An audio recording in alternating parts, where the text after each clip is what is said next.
Running Sentences presents A Spy's Dagger, Part 3, A Changing Situation. Dante finds himself questioned on matters and finding out a few things along the way. This story is written and narrated by Michael Henry. It is a work of fiction, so any names, characters, businesses, events, and situations within this story are products of the author's imagination. Any resemblance to real people, situations, characters, businesses, events, and/or fictional businesses, characters, events, etc., is purely coincidental. Copyright 2025, Michael Henry. All rights reserved. It didn't take long for Dante to get pulled out of the royal court chambers and into a more private room, a waiting area of sorts. There he had to wait a few more minutes until he was then taken to the princess's private office area. A neat space that had little in it aside from a desk that was more of a table and 2 chairs. He'd been there once before, looking up some stuff secretly, and knew that it had once been filled with important documents and information. Now, though, it was rather empty. The princess sat out of the chair, with her personal guard, Louis, behind her. "Ah, the spy Dante. Princess Ella, I see you've taken to commanding everyone around to do your bidding. They must listen to me, and it will be a good practice for when I'm crowned." "Shouldn't you hold off on such talk like that?" "Recognizing that my father might pass away someday is no big deal." "Yes, but the people won't like it when they hear you talking about such things." "I will deal with that should it ever occur. However, you shouldn't be asking such questions.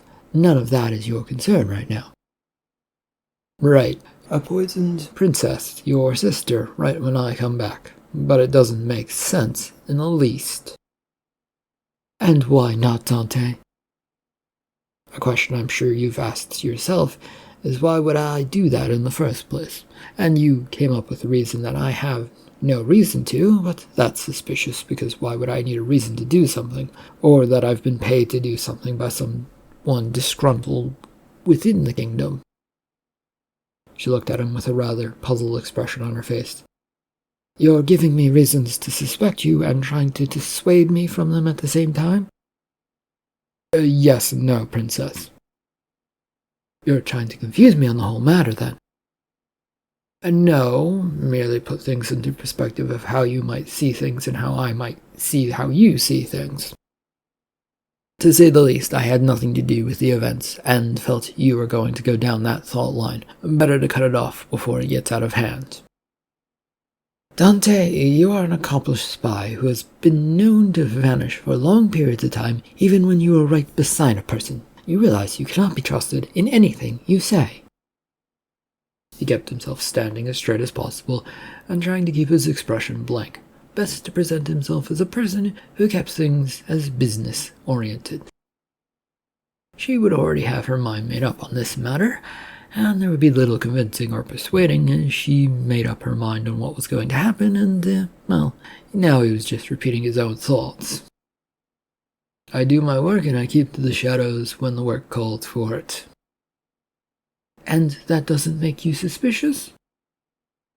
"Well, it would, princess, but you haven't accused me yet of anything, which I'm going to guess means you think I might not be the one who committed said crime." "I'm looking at any and all people at the moment, just waiting for someone to dissuade me to thinking it's them."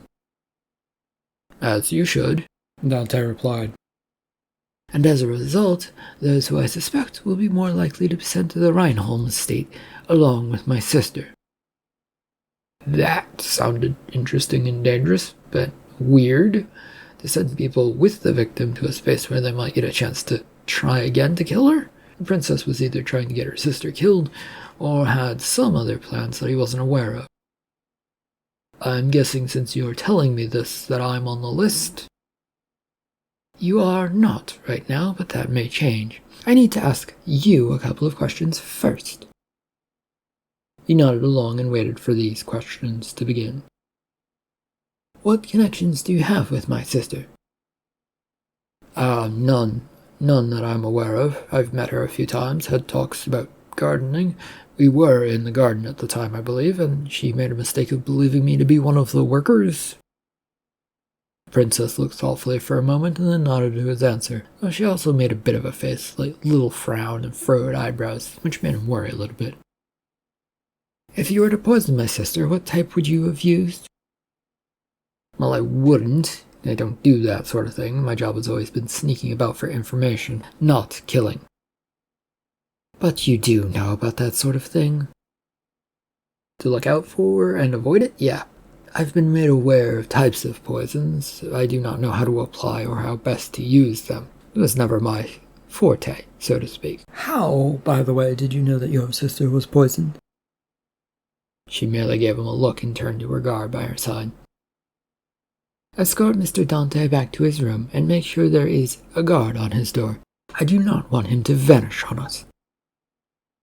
As you wish, Your Highness. Anything else I should do while I'm away? Ella shook her head no. He was quickly escorted all the way back to his room, where the personal guard, Lewis, came in with him. This man then went over, checking over things to make sure there was no secret escape routes. It's a bit pointless to check this room for those routes you're looking for. I rarely, if ever, spent time in here, and never got around to creating them.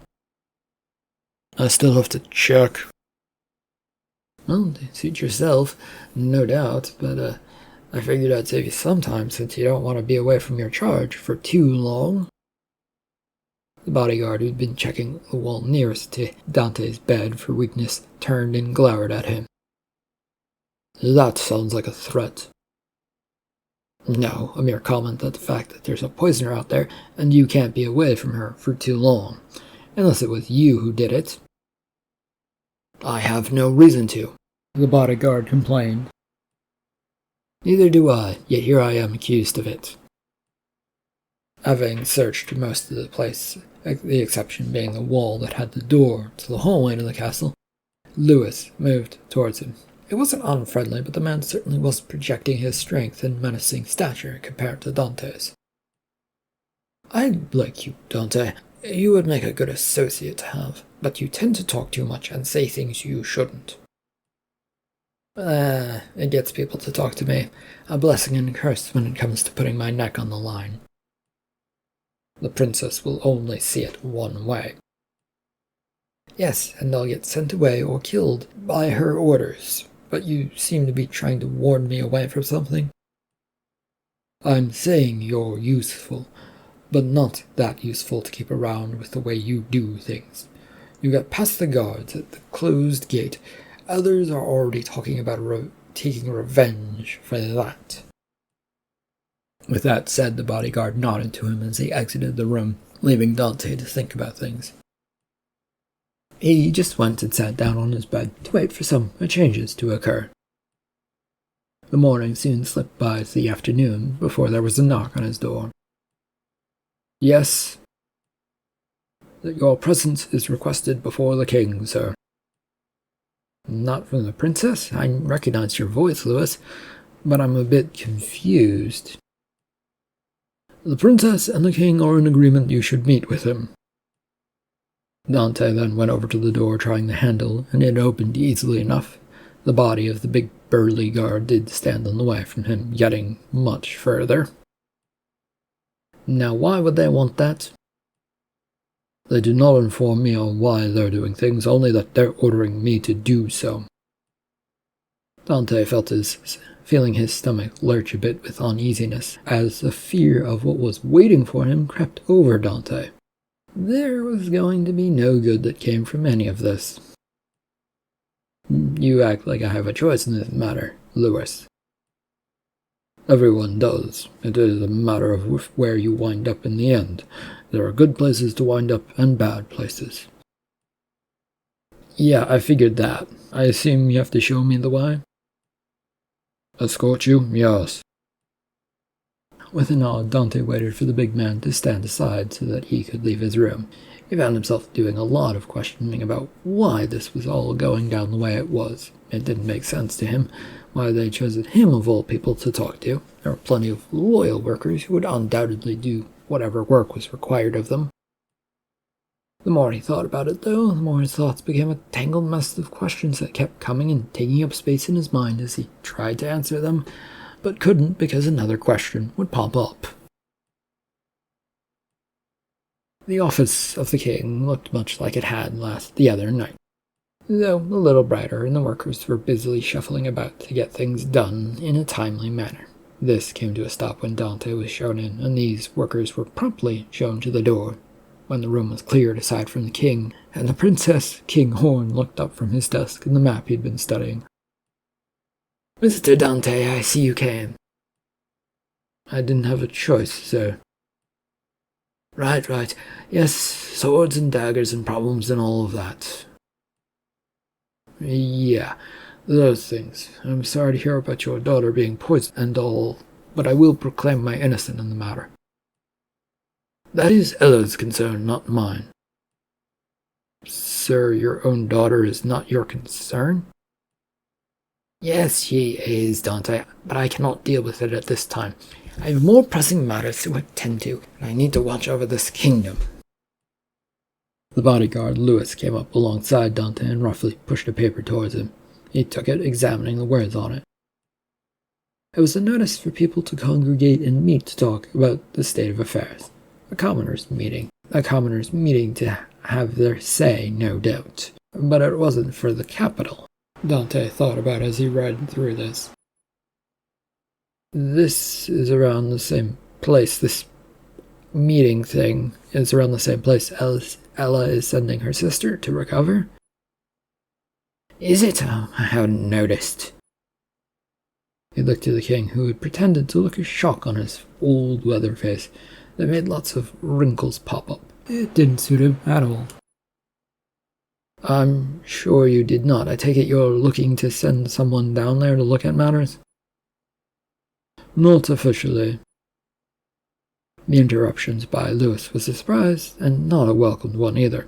If this bodyguard was speaking for the king, there was a lot going on that he was unaware of, and it would be good to get away from here quickly. "Are you looking for me to recommend you some people to go here, or—" "You already know the answer to that question," the king barked in reply.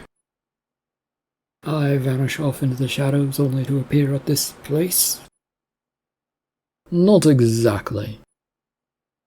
The interruption by Lewis was still very unwelcome. "I'm going with the rest of the estate that's being sent away, then?" Dante asked. "Yes, that's the thing."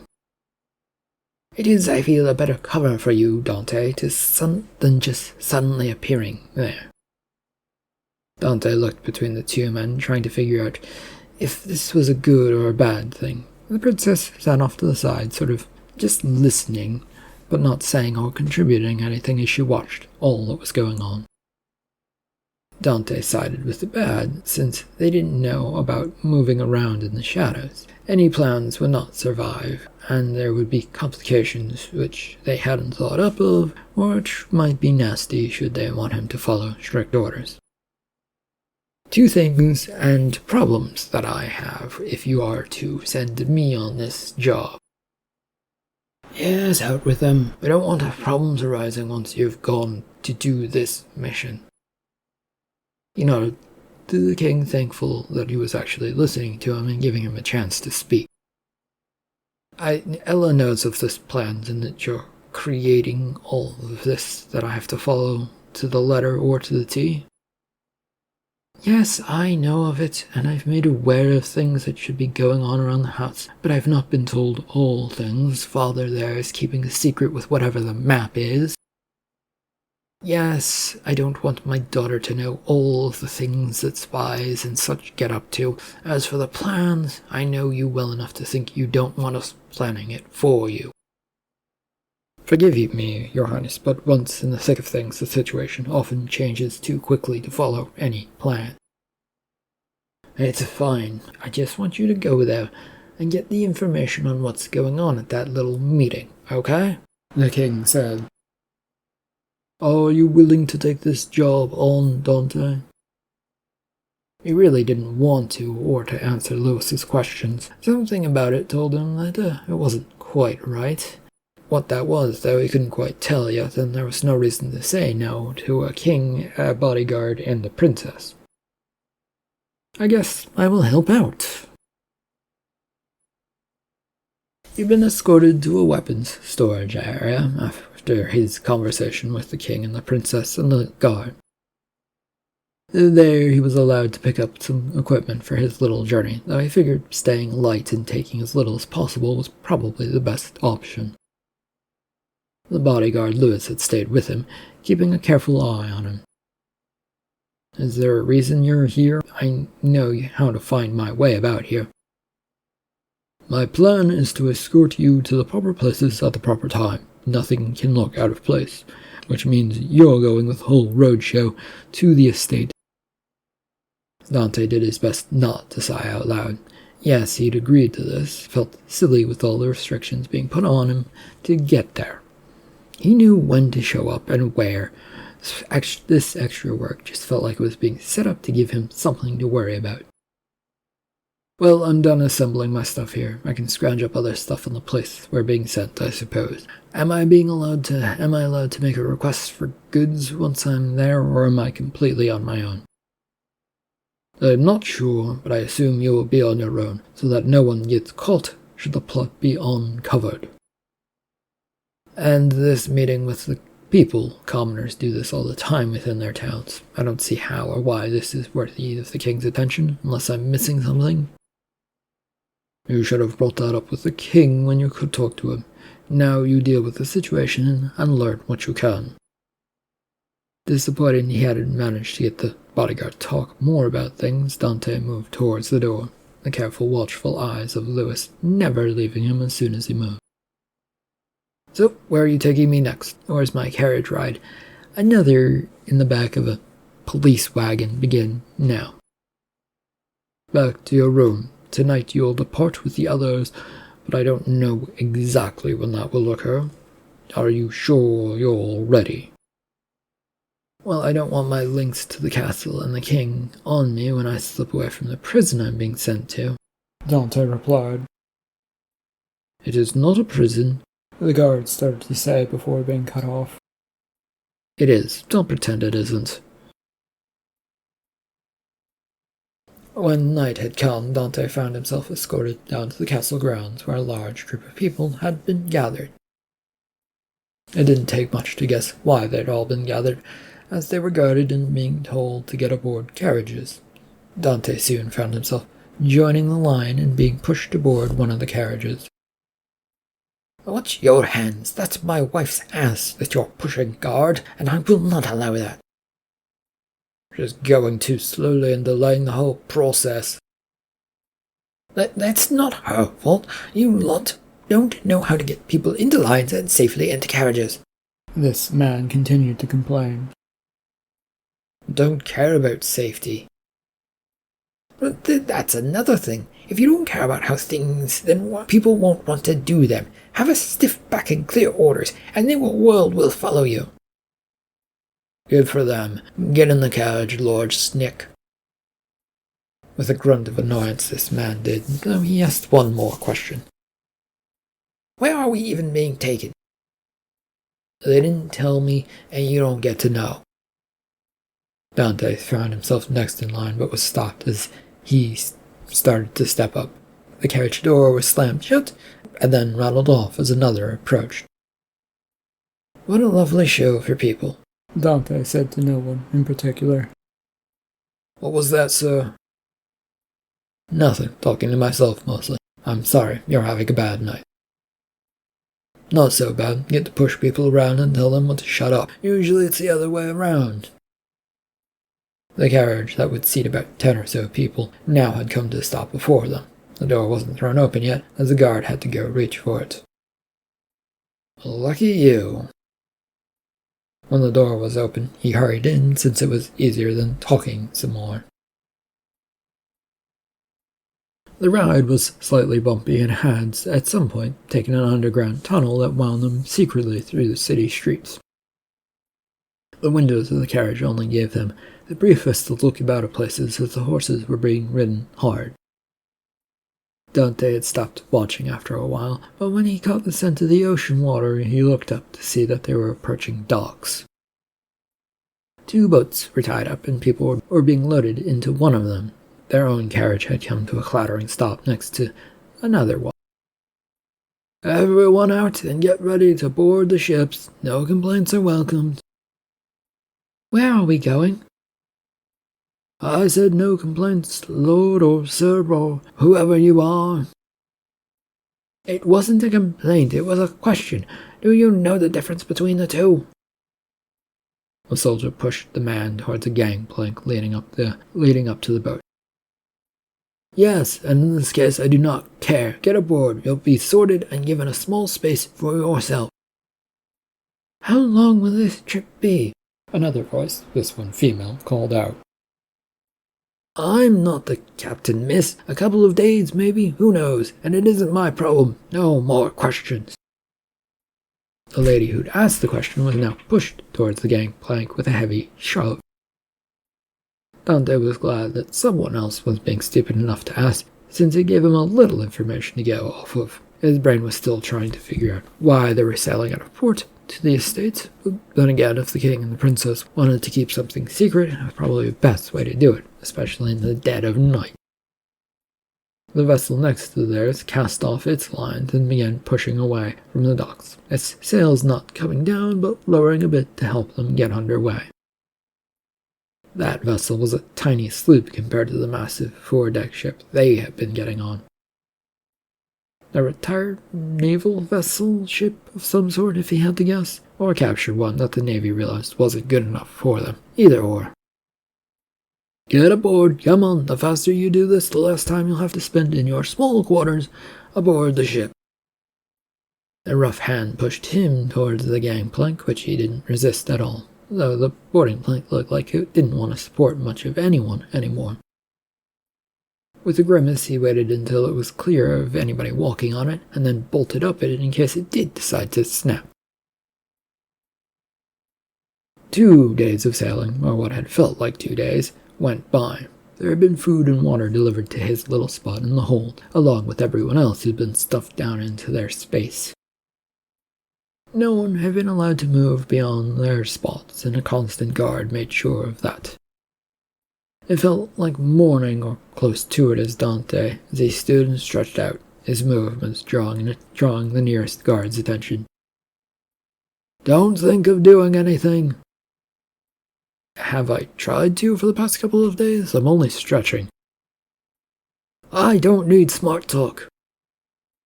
"Port within a few minutes. We're to be docked in a few minutes." The loud cry from somewhere above them drew a lot of attention. People began to rise and look about as the guard signaled with their sword that they should not be doing. It wasn't having the effect he wanted, but when several more guards soon arrived, and the murmur that rippled through the group, the prisoners were all soon hushed and back sitting on their little spots. Fresh air washed over Dante as he stepped out onto the deck and stood for a moment. There was a line to get off this vessel, but it wasn't going anywhere, or moving anywhere anytime soon. The ship had not docked in the traditional sense, but rather weighed anchor off of a coast and was now using its rowboats to ferry people to shore. They did not appear to be anywhere close to any cities or town, which made Dante frown. "Remember, get aboard your raft quickly and don't waste any time drawing anything. You will wind up in the water and no one has been tasked with rescuing troublemakers," a guard announced. "This treatment is terrible. I must protest." "Protest all you want, miss. I will fall on deaf ears, and if you don't listen to me, you'll wind up in the cold, murky water anyway. Few people survive that stuff." "I cannot believe we've been accused of wanting to harm the princess. It makes no sense, does it, darling?" "Yes, it makes no sense. Perhaps we should just follow the guard's orders. Dear, please." Thankfully, the two had gotten into one of the rafts with no other complaints. 30 minutes passed before he managed to get onto one of those rafts and began heading for shore. Landing on the beach was no problem for the raft that carried 6 or so prisoners, with a guard keeping watch over them, and then the two rowmen. They hadn't been allowed to stand still on the beach, though, as the guards herded them towards a small, single-file path into the woods, or forest. It was a pretty densely vegetated area, and Dante was surprised to see the guards were pretty loose with how they were handling them now. It gave him a sinking feeling that something was up, and he wasn't going to like it when he found out what it was. "Sir, can you tell me something?" It took Dante a moment to realize the lady behind him was talking to him. You want to talk to me?" "Yes, I was hoping to know, do you know where we are?" To the best of my knowledge, headed towards the Reinholm estates. That will hold us until things are sorted out. I don't know where we are specifically, though."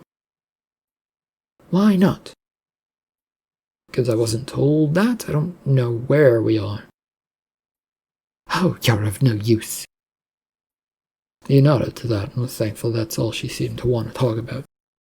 Instead, he concentrated on his surroundings, which seemed to be lightening up. The forest was getting a bit sparser as they marched through it speedily and quickly, and up ahead looked to be a house of some sort.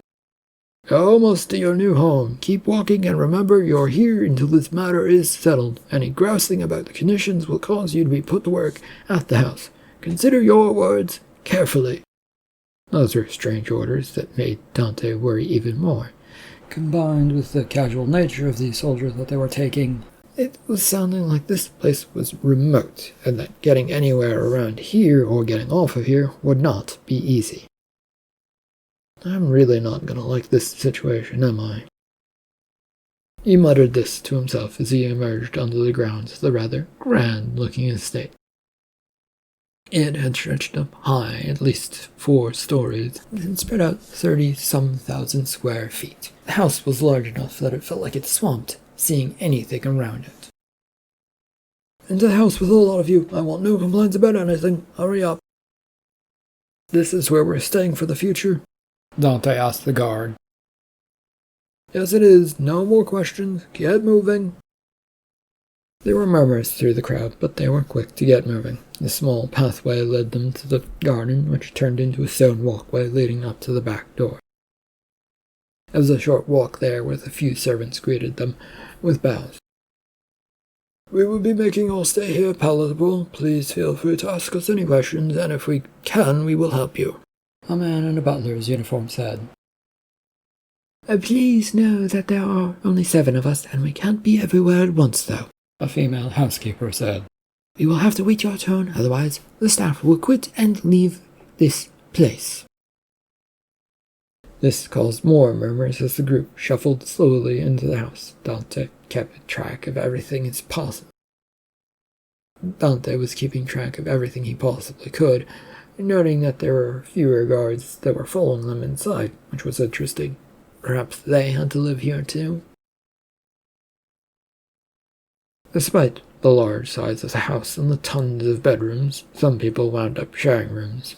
Dante found himself sitting in his assigned room with another gentleman, a guy by the name of Lord Barnest, who was rather full of himself and wouldn't stop talking about himself either.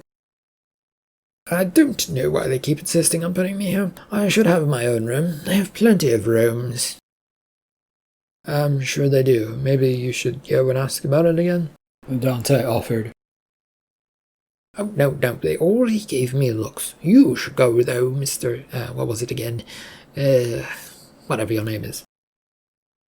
"Are you a child with the way you think?"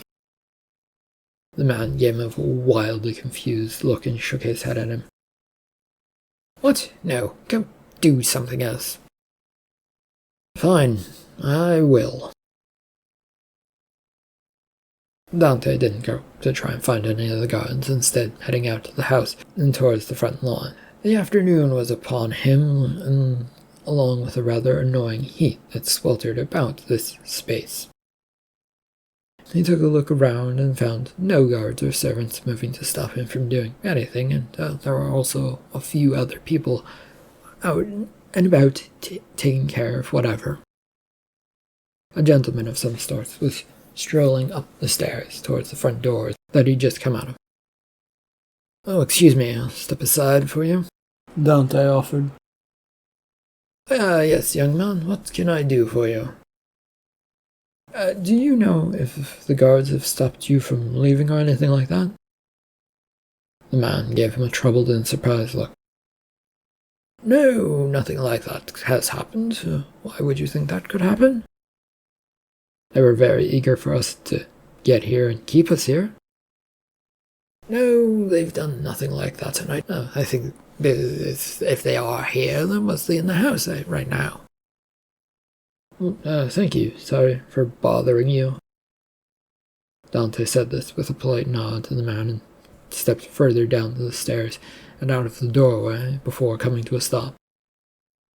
"You don't seem bothered by all of this, sir," Dante said. "This? No, you mean the events? No, I've been through them before. A minor hiccup of a vacation that wasn't planned. Sometimes it is good to get away from life in the capital." "How many times has this happened to you?" 3 or 4, I think. They always get to the person they're after in the end. Just takes a while, though." "I see. And were you sent here before or someplace else?" This is my first time in this place, the location, and I believe the other times were also different places. They also didn't go through as much effort, but this is dealing with a princess after all." After that brief discussion, Dante had headed off towards the wall to find walls that would keep this estate separate from the rest of the countryside. He'd expected to find imposing, almost castle-like walls that would suddenly pop in front of him and stop him from going any further. Though he kept going through the woods, and the less he thought they were going to come up. There was also the sound of water nearby, which made him wonder if he was in fact trapped here. A few more feet of dense woods he traversed dropped away to the side of a dock with no boats, and lots of water between them and the horizon. Fuck! The sound of footsteps approaching on a cobblestone pathway made him look to his left. He'd been going through the woods, yet there was a pathway here. There was an old man who was shaking his head approaching. "Good afternoon, sir." "Same to you. If you don't mind me asking, how far are we out from land?" "Figuring out you're on an island, did you? It's not far. That'll take a while for anyone to get to the nearest town. I think it's a good 30 nautical miles or so, depending on factors." Dante felt his stomach slowly sink. If this had been a trap laid for him by the princess to get him away or something, then he'd certainly walked right into it. Somehow being blamed for the murder sat wrong with him, and he growled to himself in frustration. "Has anyone ever swam that distance?" Dante asked the man.